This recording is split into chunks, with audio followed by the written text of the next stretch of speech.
भाई आपने ऐसा भी कुछ नोटिस करा, ऐसे चाइनीज लोगों के लिए कहा जाता है कि ये कद में छोटे रहते हैं, पर अब ये ऐसे हैं कि मतलब कुछ जेनेटिकली कुछ कर रहे हैं ऐसा कि भाई लंबी लंबी हाइट हो रही है इन सब की, कुछ ऐसा नोटिस किया, हो रहा है ऐसा? मेरा एक व्लॉग है, कोई बोले कि भाई यहाँ बोल रहा है, शंघाई का व्लॉग है, किसी ने नहीं देखा जाके देखना, शायद उसमें बीच में जब मैं वो शहर घूम रहा हूँ, उनकी मेन मार्केट में हूँ।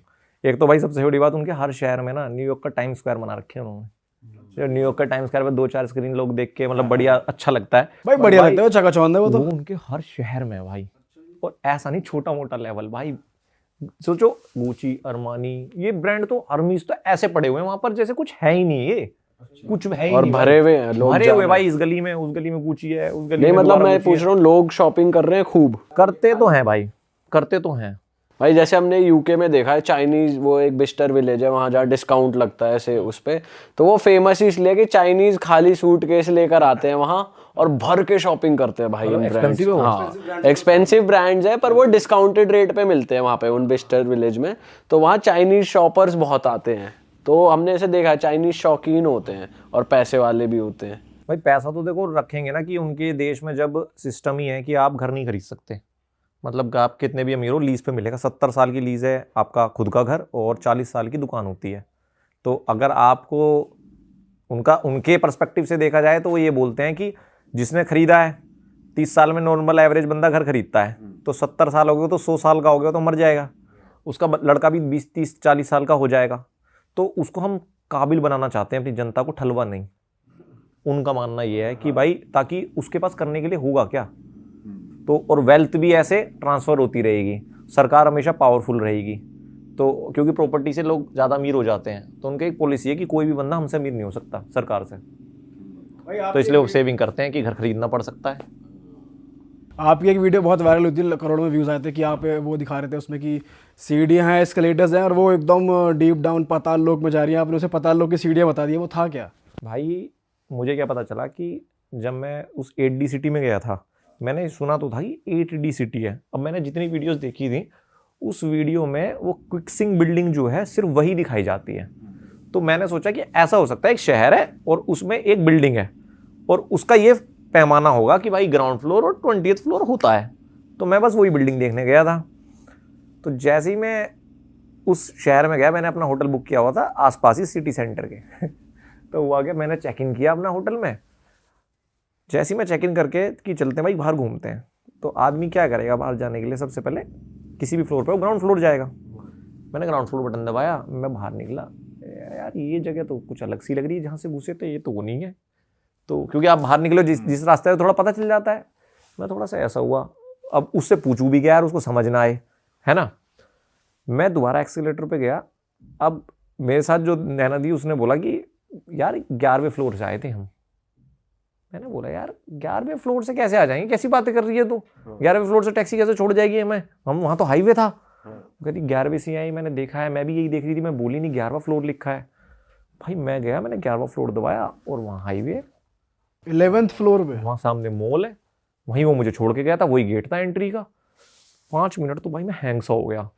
मैं बैठा आराम से और वहाँ वो था ल्यूकिन, मैंने इसकी कॉफ़ी पी लेते हैं, थोड़ा समझते हैं होश आ जाएगा थोड़ा मैं समझता हूँ, थोड़ा पढ़ता हूँ कि है क्या चक्कर, क्योंकि मुझे समझ नहीं आ रहा था कि बिल्डिंग बनाई भी तो है, पहाड़ है तो ऐसा बनाई होगी, ये ग्राउंड फ्लोर निकला, फिर ये 11वें फ्लोर पे भी हाईवे है, मॉल खड़े हुए हैं, तो भाई वो पूरा शहर ही लेयरिंग में बनाया हुआ है। कैसी बनावट है भाई, कौन इंजीनियर है भाई, आप सोचो। और ऐसा नहीं है, सबसे बड़ी बात है कि तो आप उसके ग्राउंड फ्लोर पे गए, देखा आपने? भाई ग्राउंड फ्लोर पे गया तो मेट्रो जा रही है, शहर बने हुए हैं, हाईवे है, नदी है, और जब उस पर आया हूँ 11वें फ्लोर पे, वहां भी वो है क्या नाम है, हाईवे जा रहा है, पूरा एज इट इज लग रहा है कि वो ग्राउंड फ्लोर और है, ग्राउंड फ्लोर 11th से फ्लोर भी। ग्राउंड फ्लोर से जब आप ऊपर देख रहे हो तो आसमान दिख रहा है या क्या दिख रहा है? तुमने ना एक बात बिल्कुल सही बोली। जब मैं हैंग हुआ वहां पे, तो मैं ल्यूकिन में बैठा था, तो मेरा वो दोस्त जिसके बारे में बात कर, मैंने उसको कॉल किया, तो मेरा भाई यार मैं तो दिमाग खराब हो गया है, क्या शहर है, कह रहा क्या हुआ, तो मैं वो ऐसे हुआ, कह रहा भाई ये चाइनीज बहुत तगड़े हैं, 11वें फ्लोर पे चेक करो, चद्दर होगी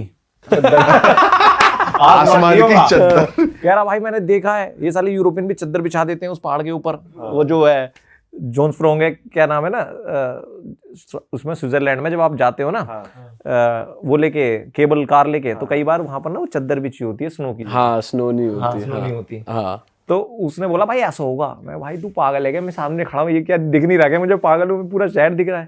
कह रहा ऐसे कैसे पॉसिबल है। तो भाई है यार उस शहर में, वो पहाड़ों को कट करके बीच में ऐसे ऐसे बिल्डिंगें बनाई हुई हैं कि जिस तरफ से पहाड़ जा रहा है वहाँ से हाईवे निकाल दिया, फिर ऐसे निकाल दिया। मेरी वीडियो में मैंने एक्सप्लेन किया है, उसकी हमने वीडियो फिर पिक्चराइजेशन बनाई कि वो बनाया कैसे है, कि एक बिल्डिंग का एक पहाड़ ऐसे जा रहा है तो उस पर हाईवे है, फिर दूसरा पहाड़ नीचे जा रहा है तो ऐसे हाईवे है। और भाई वहाँ के जैसे इंडिया के हाईवे तो ऐसे हैं कि भाई 4 लेन बन गया, 6 लेन बन गया, उसी में हाइप बन जाती है। वहाँ के हाईवे कितने चौड़े चौड़े हैं? ओ भाई बहुत ही चौड़े हैं। मतलब रोडों का तो नहीं भाई, रोडों का तो बहुत ही तगड़ा लेवल है, रोड तो बहुत एडवांस है। ये जो अपना गुड़गांव वाला हाईवे इतना लंबा चौड़ा, इतनी लेन्स है, ऐसे ऐसे तो काफ़ी होंगे। ऐसे तो बहुत है भाई, ये तो आम बात है। ये तो आम है। ये तो क्या ही बोले, मतलब हाई, मतलब ये तो नोट भी नहीं कर रहा था मैं। ये तो सोच के देखो, एक सीन क्या हुआ, ल्यूकिन भाई कॉफी पी रहे थे, तो हम बात कर रहे हैं कि यार ठीक है एडवांस है, इतना एडवांस भी थोड़ी है। तो फिर मैं बोलता हूँ यार हम बोल रहे हैं एडवांस नहीं, साला जिस पे हम पेमेंट कर रहे हैं यहाँ पे आदमी भी नहीं खड़ा है। मतलब हमने कॉफी ले ली थी, हम ऐसी पेमेंट कर रहे थे, हमने अली पे से आदमी नहीं था और पीछे से मेरा रोबोट जा रहा है स्कैन करते हुए। मैंने बोला यार हमें या तो ज्यादा 15-20 दिन हो गए, हमें आदत पड़ गई है। तूने देखा इस स्टोर में कोई आदमी नहीं है, हमने अभी कॉफी ली है, पेमेंट कर रहे हैं, पीछे से रोबोट जा रहा है जो घूम रहा है, रिकॉर्डिंग कर रहा है। तो वहां पर थोड़े दिन रहोगे ना तो ऐसा लगेगा कि इसलिए मैं हाईवे नोट नहीं कर रहा था।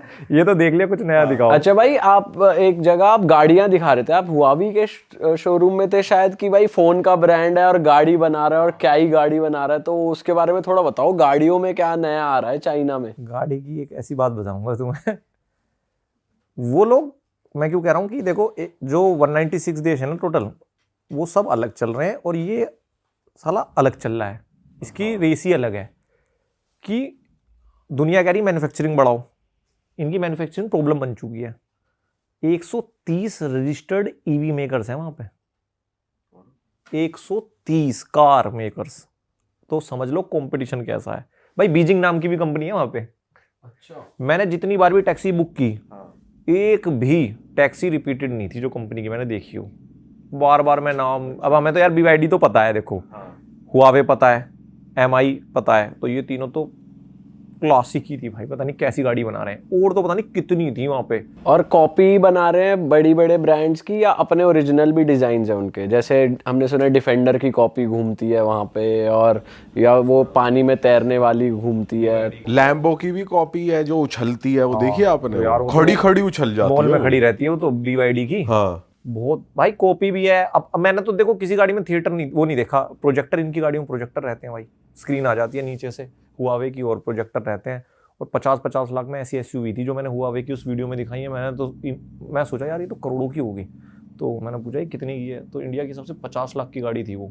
और क्या गाड़ी थी ना भाई, मतलब रोड प्रेजेंस लो, मतलब वो ऐसे लग रही थी मर्सिडीज की शायद मेबैक आती है ना वो SUV वाली, सेम वही व्हील्स, स्क्रीन इतनी। इनका क्या हुआ ना भाई, इन्होंने 20-25 साल बहुत गर्दन नीचे करके काम किया है OEMs पे, मतलब दूसरों के लिए स्क्रीन्स बनाई, ये बनाई। तो आज जब ये अपनी मैन्युफैक्चरिंग में आए हैं ना, तो इनको बहुत एक्सपीरियंस है। तो इनकी स्क्रीन्स, इनकी जो फिट एंड फिनिश है, वो पहले दिन से ऐसा लगता है कि यार ये कैसे बना पा रहे हैं। बना तो यही रहे थे 20 साल से, और कौन बना रहा था। तो इसलिए इनका मैन्युफैक्चरिंग में तो हाथ बड़ा भारी है भाई वो वाला एक्सपीरियंस कैसा रहा आपका, ग्रेट वॉल ऑफ चाइना गए थे आप? यार। वो अच्छा एक्सपीरियंस था, मतलब कि उन्होंने अच्छी हिस्ट्री रही है उनकी उसके पीछे। ऐसा नहीं है कि कुछ भी बना दिया हो, कि वो मुझे ऐसा लगता है ग्रेट वॉल में घूम के आपको पता चलता है बहुत ऑब्सेस्ड हैं अपनी बाउंड्रीज को लेके। चाइनीज जो है, आप ये सोचो ना, इनके खून में है, जैसे पंगे करते रहते हैं बॉर्डर पे। तो 2-3 हज़ार साल पहले इन्होंने बनानी शुरू करी थी और 2000 साल तक बनाई है। तो सोचो कितनी सारी सल्तनत खत्म हो गई, कितने सारे राजा बदल गए, बट ये दीवार बनाते रहे। और ये इतनी बड़ी दीवार है कि दिल्ली से न्यूयॉर्क चले जाओगे। अच्छा, 22,000, दुनिया की सबसे लंबी दीवार है, 22,000 किलोमीटर के आसपास लंबी दीवार है। और जो भी कैदी होते थे, जो मजदूर थे, जो भी कैदी होते थे, उनको भी वहीं भेज दिया जाता था। जो थोड़ा सा पकड़ा गया उसको वहीं भेज दो, चलो वहीं काम पे लगा दो। और जो मरता था उसको वहीं दफना देते थे, क्योंकि कई जगह ऐसी दीवार ऐसी जगह थी कि नीचे जाना या वहाँ जाना बहुत मुश्किल था। तो उन्होंने ये सोचा कि ये तो बड़ा नोबल काम है, तुम तो इतिहास में हो जाओगे, तो उसमें ही दफना के चलो। तो कहते हैं आंकड़ा है कि 5 लाख से 10 लाख लोग उसी के अंदर दफन है। बाप रे। किसी को हुआ वहाँ घोस्टली एक्सपीरियंस? ये तो भाई उनसे पूछना भी बड़ा मुश्किल है और समझना भी बड़ा मुश्किल है। और उनको समझाना मुश्किल है, बोल क्या रहे हैं। समझना भी बड़ा मुश्किल है। हाँ, बट आपने नाइट लाइफ पार्टीज वो सब देखा, क्लब्स देखे वहाँ के? भाई पीते बहुत हैं, बहुत पीते हैं। और नाइट लाइफ क्या पीते हैं? विस्की पीते हैं या पीते हैं ज्यादा? विस्की बियर सब पीते हैं, वो बहुत सस्ती है यार वहाँ पे। मैंने इतनी सस्ती बियर नहीं देखी, मैंने उसमें वो देखा मॉल में कि 22 रुपए की बियर भाई, 22 रुपए की 22 डाला रुपए बियर। की तो बिस्लरी आती है ना, वो भी 20 की कैन में भी और बोतल में भी। अच्छा जी। हाँ 22 रुपए की बियर है वहाँ पर। वहाँ पे दिक्कत क्या है ना कि इन लोगों ने मैन्युफैक्चरिंग भाई बढ़ा दी। ये ना मैन्युफैक्चरिंग पे इतना फोकस हो गए कि एक रूल के बारे में बताता हूँ कि इनका जो ये ग्रोथ है उसका पीछे मेन रीज़न क्या है। इन्होंने क्या हैक निकाला, 1992 में इन्होंने एक रूल निकाला था कि अभी हमारे यहाँ क्या होता है, जैसे कोई फैक्ट्री लगाता है तो उसका जो टैक्स है एक हिस्सा सेंट्रल गवर्नमेंट पे जाता है और कुछ हिस्सा जाता है स्टेट गवर्नमेंट पे। वो भी अब जीएसटी के बाद जाने लगा शायद, है ना। इन्होंने क्या रूल निकाला, जो इंडस्ट्रियल टैक्स होगा वो उस पर प्योर इसका हक होगा, स्टेट का। समझ रहे हो? तो अब स्टेटों के बीच में एक होड़ मच गई कि यार मतलब मैं ज़्यादा फैक्ट्री लाऊंगा तो मेरे पे ज़्यादा पैसा होगा और मतलब हम ज़्यादा अमीर होंगे, सेंट्रल से हमारा कोई मतलब नहीं। तो इसलिए वहाँ पर सारे स्टेट जो है ना भाई कंपटीशन में लग गए कि फैक्ट्री लेके आएंगे। तो मान लो आप जैसे पॉडकास्ट कर रहे हो तो आपके पास ही कंपनी आ जाएगी, सरकार आ जाएगी, भाई इस पॉडकास्ट को इंटरनेशनल लेके जाओ ना, स्टूडियो बनाओ ना, बिल्डिंग बनाओ, 1000 आदमी एक्वायर करो, उसको 1000 करोड़ की कंपनी बनाओ। तो एक दौर चाइना में ऐसा आया कि इन्होंने पैसा दे दे के कंपनीज ग्रो कराई, क्योंकि इनको ये था कि बंदा जितना बड़ा होगा उतना ज़्यादा हम पे टैक्स आएगा। इसलिए आप क्या देखते हो कि दूसरे देशों के मुकाबले उनके शहरों के जो इंफ्रा है वो सब एक दूसरे को कॉम्पीट करते हैं, क्योंकि वहाँ वाकई में उनके बीच में कॉम्पिटिशन था। इसलिए बीजिंग का जो इंफ्रा उन सबसे कमजोर है, क्योंकि शेंजन का और तगड़ा, क्योंकि शेंजन की इकोनॉमी सबसे बड़ी, शेंजन में सबसे ज़्यादा टैक है, चेंगदू का वहाँ की अलग इकोनॉमी। तो ये चक्कर था। बट इसमें एक गलती कर गए कि इन्होंने मैन्युफैक्चरिंग तो बढ़ा दी, ये डिमांड नहीं बढ़ा पाए अपने लोगों की। तो उनकी स्पेंडिंग पावर जो है ना वो बहुत कम खर्चा करते हैं चाइनीज़। मतलब लग्जरी तो करते हैं बट वैसे जो सबसे ज़्यादा सेविंग वाले लोग हैं पूरे दुनिया में चाइनीज़। तो ये लोग क्या है, अब अगर इनके मॉल्स में जाओगे तो 100 येन का कूपन, 300 येन का कूपन, मतलब ये क्रेडिट कार्ड वाला तो बहुत कम है वहाँ पे चक्कर। तो ये लोगों को ऐसे वो देते हैं पर्क्स की, खर्च करो दबा। अब वो आदत डलवा रहे हैं, क्योंकि अब देखो ना उनको अपना इतना ज़्यादा मैन्युफैक्चरिंग हो चुकी है कि हमें देखना पड़ता है इंडिया की तरफ, भाई अफ्रीका की तरफ, अमेरिका की तरफ, यूरोप की तरफ। तो अगर उनको देश एक एक करके बाइकआउट और कर रहे हैं तो उनको भी ये समझ में आ रही है कि अपनी ग्रोथ अगर नहीं बढ़ाओगे कंजप्शन तो दिक्कत हो जाएगी।